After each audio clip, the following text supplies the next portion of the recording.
Hey everybody, welcome back to the shop. As I've said in the past, we've partnered with Milescraft and we're doing tool reviews for them. They were nice enough to partner up with us. And in this video, we're going to look at this little guy right here. The MC Square 8409 and his big brother, the 8410. Now you might look at this and you might say it's a square. What's so important about that? What's so exciting about that? Well, let me tell you what. When your square comes with a 16-page manual, it obviously does more than just draw straight lines. Now remember, if you're interested in any of these tools from Milescraft, if you enter the discount code Vernon10 at checkout, there'll be a discount. Let's figure out what these things can do. Let's get started. Alright, so I'm most excited about this little one, to be honest with you, to be quite honest with you. The big one will have function in this shop, but a little square that is accurate is always extremely handy to have in your shop. Now everybody knows, maybe everybody doesn't know, but one of the ways you test for square with your square is to draw a line, flip the square over, and draw another line directly on top of that line and confirm that there is no change. Now, before I do that, I want to point out this black shoe that's on the back of this square. What that's for is it's a shoulder so that you can use it against your wood. Now I have this expensive piece of MDF here, and I'm going to show you that this square is accurate. So I'm using a Sharpie so you can see the line. Then you take the square, flip it over, line it back up with the line, and draw another line. As you can see, that little square is dead on. Okay, so another feature of this square is the continuation of a line up a vertical surface. We have the first line underneath the square lined up with this edge. Then you can take your marker or your marking instrument and run another line vertical, and you can continue the line with that little handy tool. Okay, so the next thing we said this little square and the big one will do is draw 45-degree lines and 30-degree lines. Let's show you how that's accomplished. With the shoe still on the square, some of these operations you'll take the little shoe off, and I've done that on the big one here. So back to the line, if you seat the square against your stock, you'll notice that you've got a mark there that says 45, a slot, a corresponding one here, a 30 there, and a 30 there. Simply put the square against your stock, draw a line in the first opening, a line in the second opening based on which angle you're looking to achieve, and you can now see that those two lines are at a 45-degree angle. Turn your square around or use whatever straight edge you have, and you will join those two marks. There is a perfect 45. We do the 30 in the same manner. Draw your lines, rotate your square, line up the back edge of your square with the marks, and easy peasy, just like that, you've got 30 degrees. Coincidentally, both squares have a protractor on them, so we can actually check those marks, those lines. If we rotate the square around, we'll use that as the center line. We can check to see whether we have 45 degrees or not.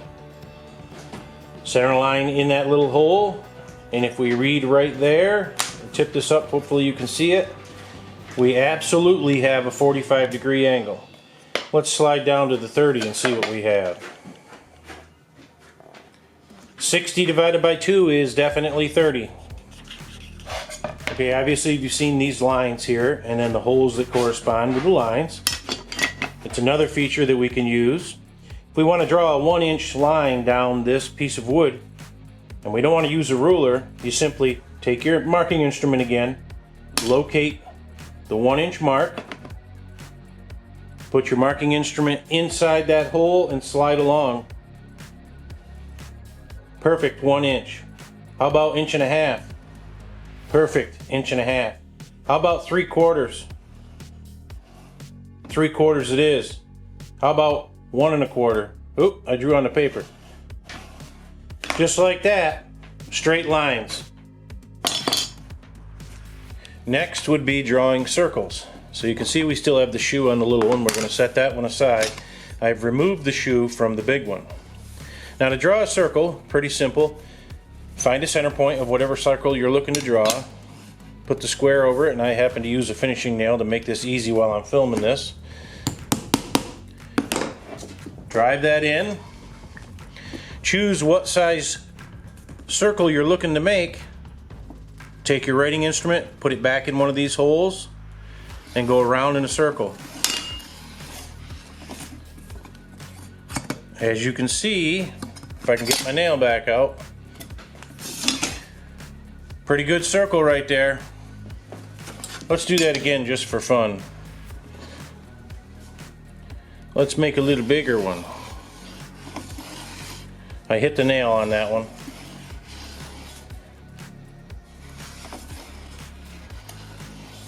But as you can see, any size circle your little heart desires, you can create simply with the Milescraft squares. So when you're building your shelves, you want to put shelf pins in for adjustable shelves. That's done with these holes right here marked 32. Evenly spaced. Very, very simple to lay out shelf pins. Start with your mark where your first pin would start on both sides of your stock. Line up the first hole on the numbers 32 and make a mark.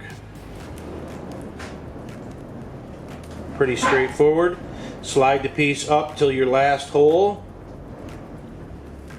Make some more marks.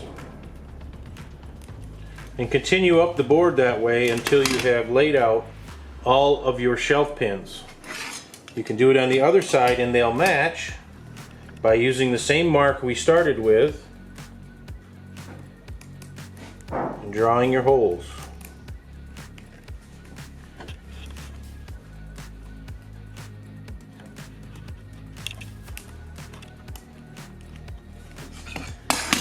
And just like that, we have shelf pin holes that are in alignment. I'm only drawing these lines to prove my point that they are in line. So now to lay out for European hinges, you're going to be using these numbers, these holes right in this area down here. I'm not sure if the camera's picking up those numbers, but that's a 32, 32, 17, 37, 21 and a half, and 9.5 millimeters, and they'll be used to lay out your European hinges. And I'm going to show you to the best of my ability how you do this. First, you're going to locate the height of your hinge, how tall you want it. I'm going to use just a arbitrary number here so I can get just a straight line. That's the center line for your hinge pocket. Now, if you're using 26 millimeter hinges, you would use the 17 millimeter hole in the square. If you're using 35 millimeters, you'll use 21.5, and those two numbers remain consistent between the door and what we're going to call the cabinet here. So we have the straight line. Let's draw the straight line on the cabinet to the same height so that your door and your cabinet line up. Just like this. I'm going to use my Milescraft square to get a straight line. Alright, so this will be cabinet and this will be door. We're going to use 35 millimeter European hinges. What you'll do is lay the square against your door, slide it down until the 21.5 millimeter hole lines up with your center line, and make a mark. That now becomes the center of your European hole, your center of your European cup hole. Drill the hole with the appropriate sized Forstner bit, set the hinge in, put in your 2 screws for the rest of your hinge, and you're good with the door. Now, you'll flip over and do the same sort of practice on the cabinet.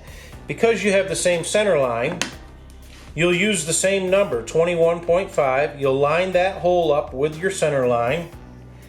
But in this case, you're going to make your marks on the holes that correspond to 32 on each side of that center line. Once you've done that, drill the hole for the cup, put the hinge on, drill those 2 holes. the other half of the mount of the hinge will hit those 2 marks, and you will have a cabinet that opens and closes. Obviously the door will move, but that's how you lay out for a European hinge with a Milescraft square. Okay, let's lay out for some Rayfix connectors. These are Rayfix connectors. There's 2 styles. One is a simple cup with a screw or a post. The other one is the same cup, same post with a dowel that's attached.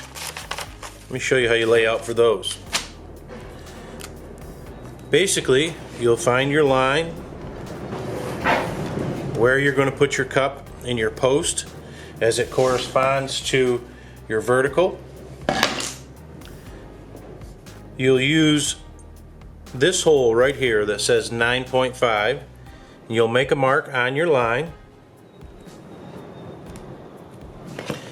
and that now corresponds to this cup.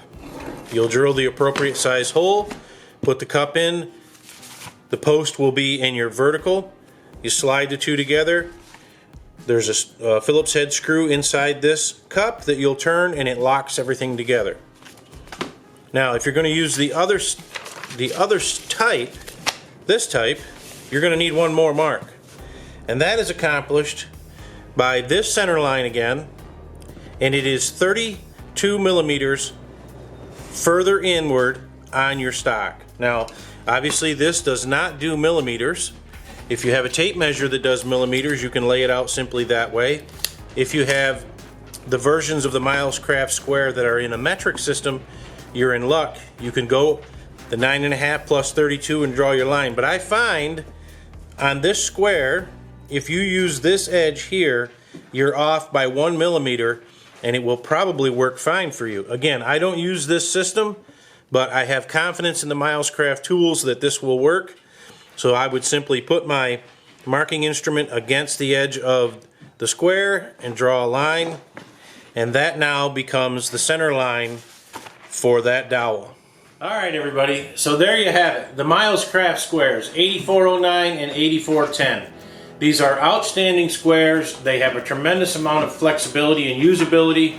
I highly recommend these 2 little squares. This guy is going to be a staple in my shop for sure. I'm going to be reaching for him constantly. Remember, if you go to checkout and you type in Vernon10, you'll get a discount on these products. Remember, Milescraft, always the better idea. We'll catch you on the next one.